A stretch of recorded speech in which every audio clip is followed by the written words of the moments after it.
He lost in 3 hits. Not even the protagonist of the story with all the plot armor in the world, Boruto Uzumaki, could last more than a few seconds against Jura after Jura realized Boruto cut off his leg. But as Boruto was overwhelmed, as he was knocked unconscious, why oh why was Boruto looking so calm? Why is Kawaki suddenly on the battlefield extremely confident? Is Jura someone who is so fascinated by strength? And why is Jura someone who is associated with all kinds of knowledge and info gathering? Why is he now caught off guard by what he sees with Kawaki? It's because somebody set a trap, and that bait, it wasn't power. Instead, it was curiosity. Join me in today's newest Naruto Explained video, where we're going to be breaking down how Boruto, taking the information that Kashin Koji told him about Jura, may have found Jura's only real weakness, and why that is going to be the key in taking down the strongest villain in the story. And it won't be something as much as brute strength, but instead it's going to be understanding his mind. Also, if you haven't seen the chapter review already, the chapter review is up on the channel. I'll have that in the description box, as well as the end credits for anybody who's not seen it just yet. We got that up a couple days late, so I do thank you in advance for your patience and your support. Now, getting right into it, Jura's power and the pattern is what we have to start at. So Jura isn't just strong, he's inhumanely strong. He is a Shinju clone created with the purpose of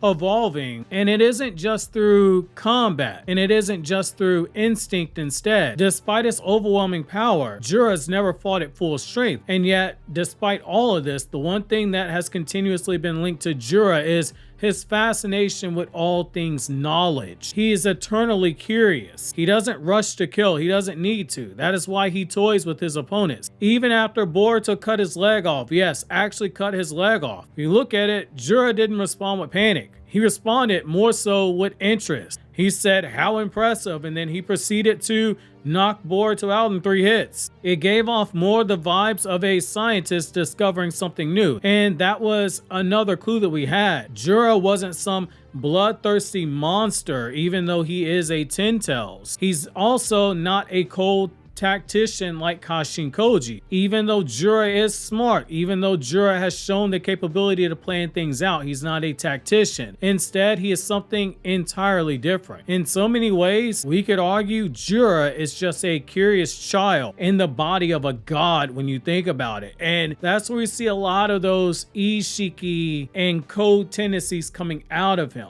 Ishiki, when he was controlling the body of Jigen, he could have ended Naruto and Sasuke very quickly, and yet he played around with them. By his own words, it's a bad habit of his. He plays around. When he got revived, he played around with Naruto and Sasuke because he knew Kawaki was in Konoha, Boruto was there in that dimension, Naruto and Sasuke stood no chance, and that inevitably led to burial mode, and he got caught with his pants down. Code, another person, likes to play around with people who are weaker than him. Code, in more than one instance, has ended up getting tagged by people who are weaker than him, whereas if he'd have been serious from the very beginning, those things never would have happened. Jura, in so many ways, has inherited the worst traits of both Code and Ishiki. And that is something I believe Boruto's already clocked on. To understand this, we have to look at Kashin Koji's warning and also Boruto's plan. So this is where Boruto's genius does kick in. He's no longer just a fighter. He's also a tactician, a thinker, and more importantly, he's someone who remembers the future. Yes, remembers the future. When Kashin Koji's 10 Direction Shinjutsu was used and he told Boruto all these different things, all these possible paths, all these warnings about how strong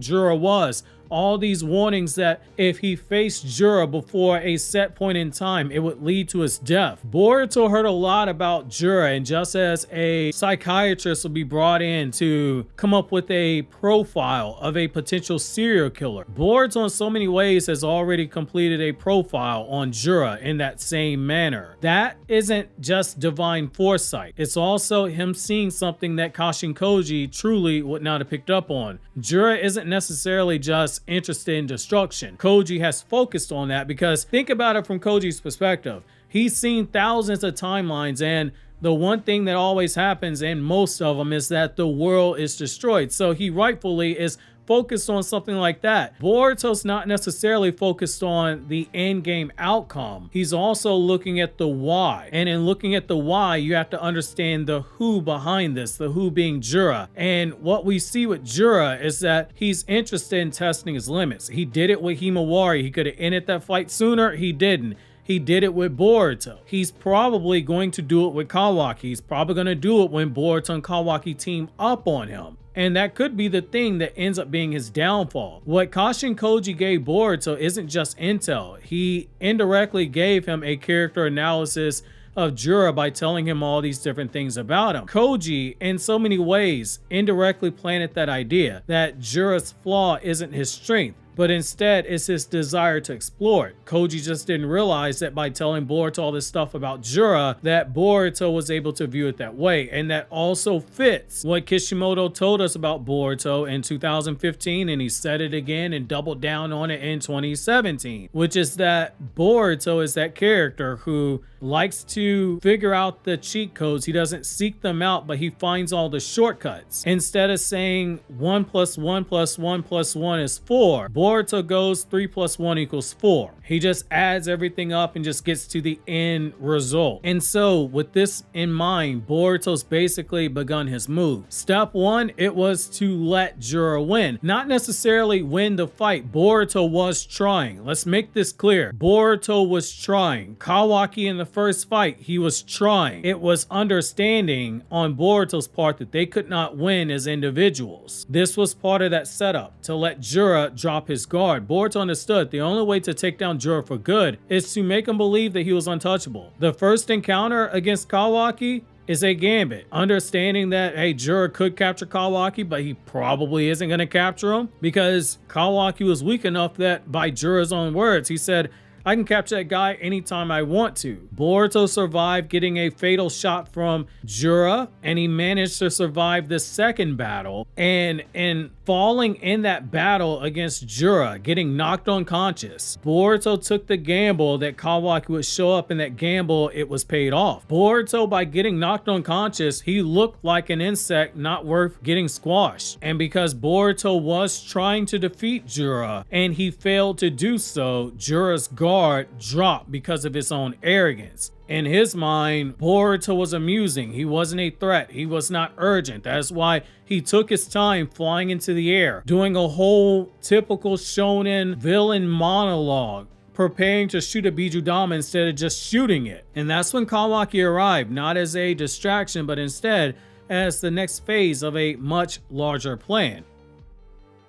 Kawaki's role in his power boost is next one to look at, because Kawaki's now limitless. With Amato finally removing his restrictions, he has full access to Ishiki Otsutsuki's full attack power, as well as other scientific enhancements and potentially Shibai cells, because as Kawaki said, he didn't just want Ishiki's attack power, he wanted everything. It's not just raw power, it's a divine destruction that is basically embodied in human form when we look at Kawaki. And that's exactly what Boruto needed, not to defeat Jura head on, but to keep him entertained. Because again, Kawaki's job right now, it isn't to win. Neither Boruto or Kawaki can defeat Jura 1 versus 1. We're gonna get moments where we see Kawaki aura farm, just like how we saw Boruto did. Kawaki's probably gonna have a few more in the next chapter, just because he's gotten his ass whooped so much. Even using karma, even though, again, I'll down the hill, I think that because Kawaki is stronger now, he can better make use of the hacks that makes him a better matchup. Ultimately, he's not gonna be able to beat Jura, but this is all meant to buy Boruto time, assuming that resonance is a key, which I'll touch on later in another video, but assuming that resonance is a key